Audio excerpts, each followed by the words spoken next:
過咗人山人海嘅復活節咧，我今次咧就上咗去國內嗰邊咧，即係深圳嗰邊2次嘅。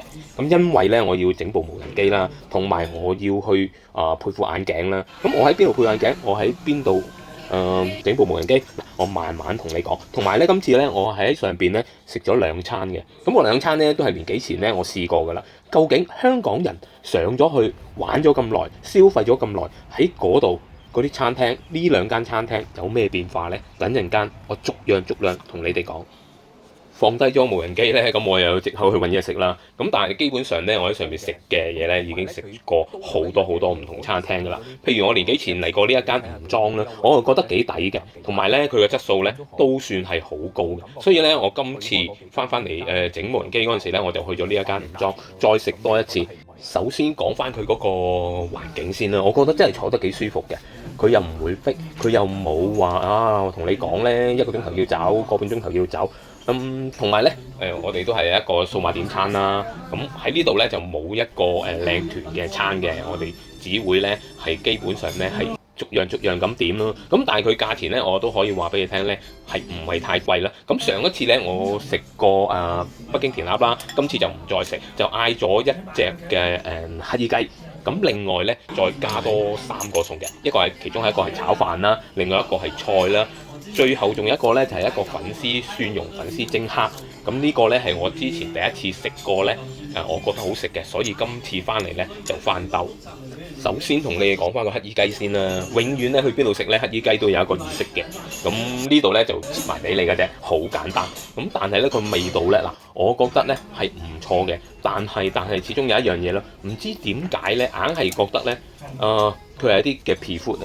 嗱呢個係我個心理個感覺嚟嘅啫。咁另外咧佢個汁咧真係好濃。如果就咁食雞冇問題嘅，你剪埋佢啲汁咧就真係咧濃到咧，我都唔係咁容易入口啊。講翻第2樣餸啦，就係個蒜蓉粉絲蒸蝦啦。呢個我真係翻兜嘅。咁但係嚟到呢度呢，我見到呢啲蒜蓉好似唔係好多，啲味呢，我都覺得 OK 嘅。後尾我翻睇翻啦，我嗰陣時嘅第一套片呢，佢都係用一啲嘅冰蝦或者雪蝦嘅，亦都可以講句啦。如果係新鮮蝦嘅話，就唔使嚟呢度啦。幾十蚊一碟，你想點啊？咁香港呢一碟嘢隨時1個120蚊啦，係咪？我最讚呢就係呢個炒飯啦，佢真係炒到粒粒分明呢，有嚼勁啦。另外啦佢嗰啲臘腸臘肉同個味道呢又真係唔過火嘅。我都覺得呢，如果大家離開呢邊呢，嗌呢個炒飯呢，都幾回味㗎。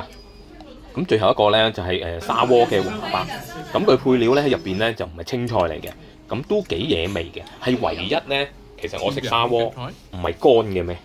點解佢下邊個菜下邊有半兜水嘅？嗱，佢其實唔係水嚟嘅，係啲汁嚟嘅。咁但係係咪唔應該呢？所以我唔係咁中意咯。其實整體嚟講呢，我都幾中意嘅，個味道係唔錯嘅。但係當然啦，有啲麥辣嘅嘢呢就冇得好講㗎啦。香港成日都係咁㗎啦。咁但係整體嚟講如果你話香港人上到好似食到貴晒咁樣嘅情形呢，喺呢間呢我又唔覺得㗎喎。係同埋啦，我喺食到差唔多最後啦，佢哋會有服務員走嚟問你呢，你對今餐嘅意見係點樣啦？咁我哋就照直去講嘅。講完之後呢，佢就話咁樣你覺得好濃啊？咁我就送翻2杯個檸檬茶俾你飲啦。呢杯檸檬茶我可以話俾你聽呢，差唔多1 lit 㗎，真係勁啊！1年多前呢，我就上咗國內啦，開始配我嘅眼鏡啦，老花眼鏡啦。咁1年之後呢，即係今日啦，我就上翻去呢，再配過。原因呢，就係我想配翻一個呢開牙嘅漸進眼鏡老花嘅。咁喺嗰度嚟講呢，佢可以做到個眼鏡嘅鏡片呢係370幾蚊啊。係一個 special price 嚟嘅啫。當然係未加個眼鏡框啦。咁你中意揀啲咩眼鏡框，咁就咩價錢啦。咁我就揀咗一副平平地嘅。咁有好多人問我呢，點解你唔去乜嘢街市乜嘢市場嗰啲去配呢？咁啊，我真係唔係好想去呢啲咯。同埋呢，同佢哋熟絡咗呢，我真係配得開心啲嘅。配完眼鏡之後，咁我就去陳排排食晚餐啦。咁喺嗰間呢，其實都係年幾前我去過㗎啦。咁但係呢，今次呢，我反而真係覺得香港人真係食貴晒咯。佢每一樣餸都減咗料，真係減得唔少㗎。雖然同一個價錢呢，但係佢嗰個份量啦，佢嗰個大細啦，甚至乎呢，佢哋俾鋪挖出嚟嘅菜式呢，都係少咗嘅。當然啦，佢亦都有 renew 嗰個餐牌，但係點解同一樣數年幾前同年幾後係會唔同嘅呢？甚至乎條魚係減半咗嘅呢？真係呢，我真係唔明白。例如第一碟嘅滷水拼盤啦，我都唔明點解佢嘅滷水拼盤係俾條鵝頸嚟喎。之前呢係一個老嘅五花肉啊，或者五花腩嚟噶嘛。同埋呢，佢每一樣嘅嘢除咗隻雞蛋之外啦個 portion 都係少咗嘅。但係最好彩嘅就係個味道呢，都係冇乜變嘅，我都幾中意食。咁冇辦法啦，可能真係一句講晒，一係就地產霸權，一係就商鋪霸權。見你啲生意好，咁咪嫁你做咯，冇乜良心㗎啦。佢嘅滷水鵝肉真係好好食嘅，其他呢都係唔錯嘅。但係點都好啦，嗰個份量咁樣改咗，入邊個 portion 又咁樣改咗，嚟到個砂鍋粥呢，即係真係講一句咯，個鮮味不在咯，冇再好似之前呢，我食落口咁樣呢，嗰啲河鮮蝦啊、嗰啲片啊、嗰啲蠔呢，俾你嗰個鮮味嘅感覺。可能佢全部都係用嗰雪藏嘢、冰鮮嘢啦，咁都冇辦法嘅，又係一句啦，俾香港人食貴咗咯。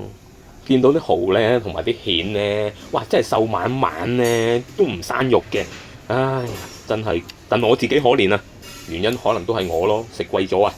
感覺上啦最離譜就係呢條魚，佢同之前我喺度食嗰條魚呢，係少咗一半。佢可能將佢切咗8件或者10件，跟住呢一碟呢就俾4件你，真係唔知點講啊！喺佢呢碟魚呢上台嗰陣時候，我真係哇一聲，真係覺得自己寒酸嘅。咁最好嗰碟呢，就真係呢一碟豆腐啦，我真係覺得幾好味嘅。雖然我有痛風啦，但係我都食咗4、5嚿。外脆來源真係呢又熱辣辣，我真係唯一一樣嘢我真係讚嘅就係呢個豆腐啦。最後啦，就係呢一個嘅7種菜煲啦。嗱，好簡單嘅啫，呢一種我自己都煲得到，只要加少少蝦米啊、碎肉啊，滾一滾佢就搞掂噶啦。可惜我真係冇煲咯。如果我有煲嘅，我喺屋企自己整啦。大家呢，如果真係想真正比較下我1年前到食嘅呢一個陳盤盤，同1年後我今日食嘅陳盤盤呢，有咩分別呢？可以睇翻我之前嘅影片嘅。咁喺度呢，我唔想話去踩嗰間鋪頭啦，因為始終都係啦，一句講晒，你國內都有地產霸權，國內都有商鋪霸權，唔加你又點會對得自己住啊？其實為咗 keep 翻嗰個價錢呢，去影響晒所有嘅質素呢，我真係覺得呢，我唔係好中意咯。你諗下嗰條煎倉魚係少咗一半以上，嗰個滷水拼盤都唔係一個真正嘅滷水拼盤，真係好失望咯。你加翻我40、50蚊，我食翻我1年前嘅質素，我諗都可以啩。但係一句講晒就係冇咯。唯有去揾杯熊貓仔呢，飲個果茶啦，咁樣下翻條氣啦，順翻條氣啦。喺配眼鏡之前呢，我就翻去呢無人機嗰個總部嗰度去攞翻一部佢全新嘅無人機，佢賠翻俾我。原因係因為部無人機呢有一個自動嘅炒機功能啦，炒咗我部機。但係點都好啦，炒完機佢都肯賠嘅話，咁咪算數咯。